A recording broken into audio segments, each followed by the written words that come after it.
Hi viewers, welcome back to my சேனலுங்க.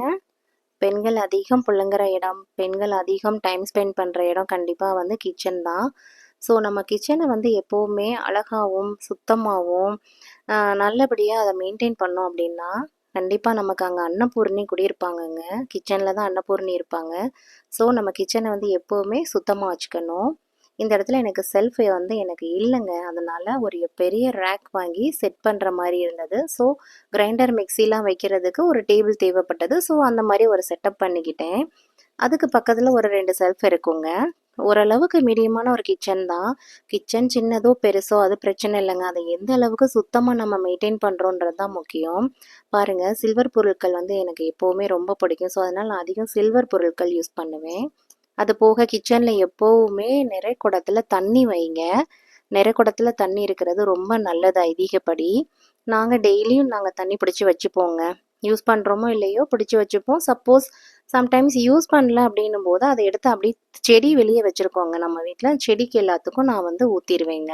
ஆனால் தண்ணி நிறை குடத்தில் வீட்டில் நிறைய குடம் தழும்ப தண்ணீர் இருக்கணும்.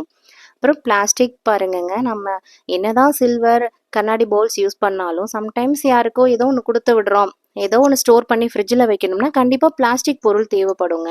ஸோ அதனால கொஞ்சம் பிளாஸ்டிக் ஐட்டம்ஸும் நம்ம வீட்டில் வந்து இருக்கணும். நானும் யூஸ் பண்ணுவேன். அப்புறம் இது பார்த்தீங்கன்னா காய்கறி கூடங்க. நம்ம தக்காளி, வெங்காயம், பூண்டு அதெல்லாம் வந்து நம்ம வந்து காற்று போகிற மாதிரி வைக்கணும். இல்லைனா அழுகி போயிடும் இல்லையா? ஸோ இதாங்க என்னோட கிச்சன். நான் இந்த பக்கம் உங்களுக்கு கிச்சனோட இந்த பக்கம் வியூ காமிக்கிறேன் பாருங்கள். நான் வந்து இந்த கத்திரிக்கோல், சிசர் இது எல்லாமே எப்போவுமே இந்த மாதிரி ஒரு ஹேங்கிங் தாங்க போட்டு யூஸ் பண்ணுவேன். எடுக்க ஈஸியாக இருக்கும். இந்த உப்பு ஜாடி, ஆயில் நம்ம யூஸ் பண்ணிவிட்டு மிச்சம் இருக்கிற ஆயில் எடுத்து வைக்கிறதுக்கான கண்டென்சர். இது பாருங்கங்க, இது வந்து மளிகை சாமான்ங்க. பெரிய பெரிய சம்பளத்தில் நம்ம மளிகை சாமான் வச்சுருந்தாலும் அப்பப்போ எடுத்து யூஸ் பண்ணுறதுக்கு, டக்குன்னு போட்டு தாளிக்கிறதுக்கு இந்த மாதிரி குட்டி குட்டி பாட்டில்ஸில் நீங்கள் ஃபில் பண்ணி வச்சுக்கிட்டிங்கன்னா எடுத்து புழங்குறதுக்கு ஈஸியாக இருக்குங்க. இது எல்லாமே வந்து கண்ணாடி பாட்டிலுங்க. ஸோ அதை செப்ரேட்டாக வச்சுட்டேன். சின்ன பிள்ளைங்க எதுவும் தொட்டால் விழுந்து உடஞ்சிடக்கூடாதுன்றதுக்காக என்னோட ஹைட்டுக்கு ஏற்ற மாதிரி ஒரு வுட் ரெடி பண்ணி அதில் ஸ்டோரேஜ் பண்ணி வச்சுருக்கேங்க. அப்புறம் பார்த்தீங்கன்னா நம்ம வந்து இது வந்து நம்ம டைனிங் டேபிள்லேயும் வச்சுக்கலாம். இல்லை நம்ம கிச்சனில் ஓரமாக எல்லா ஒர்க்கும் முடிச்சிட்டோம், பிளேட்டு நமக்கு அப்பப்போ தேவைப்படுது அப்படின்னா எடுத்துக்கலாம் இல்லையா? இது கரண்டி ஸ்டாண்டுங்க.